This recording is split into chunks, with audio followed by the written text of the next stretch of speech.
مولانا شیخ رفیق عثمانی صاحب کے بیانات سننے کے لیے مولانا صاحب کے آفیشیل یوٹیوب چینل کو سبسکرائب کریں۔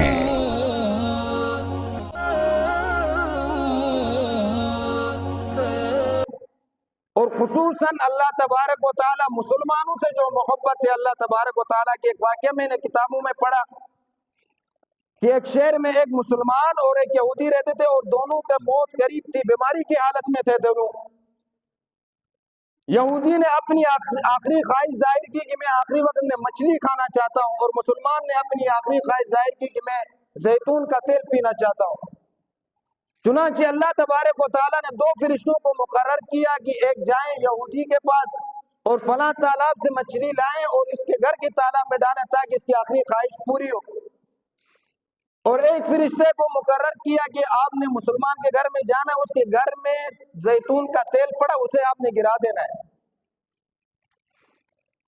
فرشتوں نے اللہ کے احکامات کے مطابق جا کر اپنے اپنے کام پورے کر دیے اور واپس اللہ تبارک و تعالیٰ کی بارگاہ میں حاضر ہوئے۔ یا رب العالمین، آپ نے جو حکم فرمایا تھا وہ تو ہم نے کر دیا، لیکن اس حکم کے پیچھے حکمتیں کیا ہے کہ ایک بندہ وہ ہے جو آپ کی نافرمانی کرتا ہے، آپ کا انکار کرتا ہے، غیر اللہ سے پوچھتا ہے، اس کی تو آپ نے آخری خواہش پوری کر دی، اور ایک آپ کا مومن بندہ ہے، پکا بندہ ہے، نماز پڑھنے والا ہے، تہجد گزار ہے، عبادت کرنے والا ہے، آپ کو ماننے والا ہے، آپ کے ذکر کرنے والا ہے، آپ کو ہر احکامات آپ کا پورے کرنے والا ہے، اور آپ اس کی آخری خواہش پوری نہیں ہونے دی۔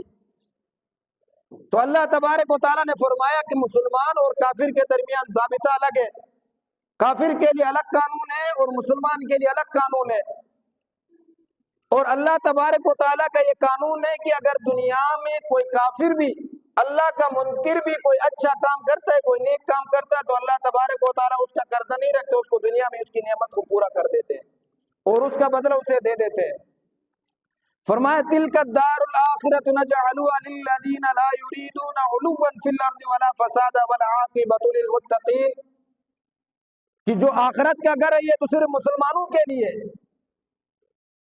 اور آخرت میں جتنی بھی نعمتیں میں نے پیدا کی وہ صرف اور صرف مسلمانوں کے لیے پیدا کی ہیں، اور مسلمانوں کے لیے دنیا نہیں بلکہ آخرت ہے، اور کافروں کو ان کی نیکیوں کا بدلہ میں نے دنیا میں ہی دے دینا ہے۔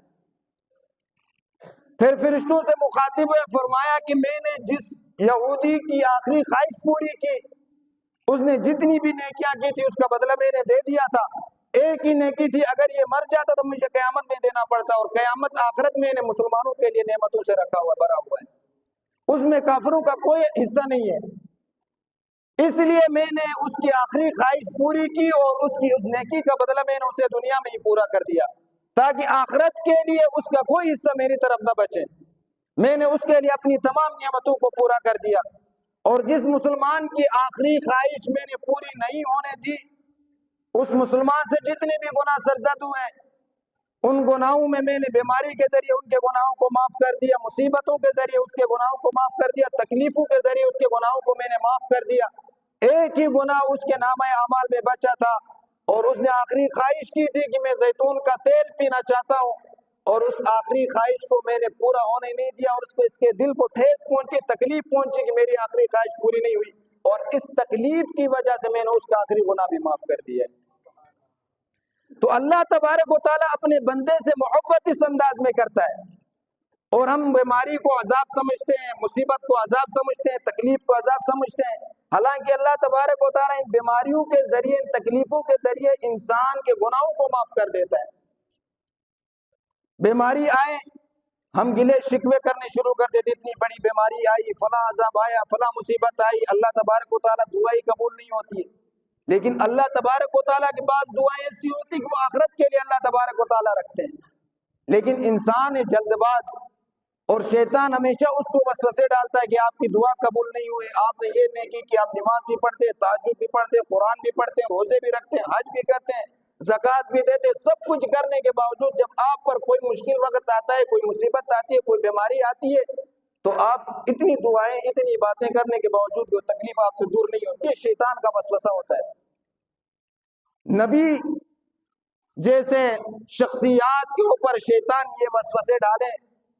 حضرت ایوب علیہ السلام سے مناظرے کے لیے آئے، کہ آپ کے اوپر جو بیماری آئی ہے یہ اللہ کی طرف سے عذاب ہے، تو پھر عام انسانوں کی کیا حالت ہوگی؟ تو جو اللہ کی طرف سے بیماریاں آتی ہیں، جو تکلیفیں آتی ہیں، یہ انسان کے اوپر عذاب نہیں بلکہ رحمت ہے۔ ان مصیبتوں میں انسان کا تعلق اللہ کے ساتھ مضبوط ہوتا ہے۔ جب تکلیف آتی ہے، انسان تمام